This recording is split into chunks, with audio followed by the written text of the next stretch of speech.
Ganito naman yung gawin natin sa ating mga canned na tuna flakes. So, ang kailangan natin dito ay molo wrapper. Kailangan din natin dito ng 1/4 cup ng ating grated cheese. At kailangan din natin dito ng mga 1/4 cup din ng ating carrots. Tapos, syempre yung ating tuna flakes. So, inalis ko yung sabaw niya. Nagtira lang ako ng konting-konti. And then, ilagyan na natin lahat ng sangkap. So, ang gagawin natin is, dudurugin muna natin mabuti yung ating tuna flakes. And then, sunod na natin yung carrots at yung ating cheese. Tapos, ay haluin lang natin itong mabuti. Make sure na nahalo natin yan mabuti. Pagkatapos noon, kumuha naman tayo ng water. Itong water natin, panglock natin ito doon sa ating molo wrapper. So, ang gagawin natin is, lalagyan na natin ng palaman yung loob and then, papahiran natin ng water yung mga gilid, yung 4 sides ng ating molo wrapper. Itong molo wrapper na nabili ko, nasa 43 pesos ito.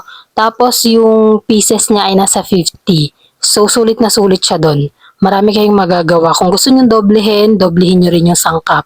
And then ganito lang yung gagawin natin, parang sa siomay. Hindi nyo na kailangan gumamit ng itlog dito para malakyan ng maayos kasi itong molo wrapper, nalalak talaga siyang mabuti kahit tubig yung ilagay nyo. Ang nagawa ko dito is 13 pieces. So maglalagay na tayo ng ating mantika sa ating pan and then ipiprito lang natin ito hanggang sa mag-golden brown na lahat. Lutuin natin to sa medium heat, huwag masyadong malakas yung apoy nyo baka masunog and then ibaligtad natin yan. So para maalis din yung mantika natin, syempre sasalain din natin yan, papatiktikan natin. Ito na yung finished product niya, paparinig ko yung sounds.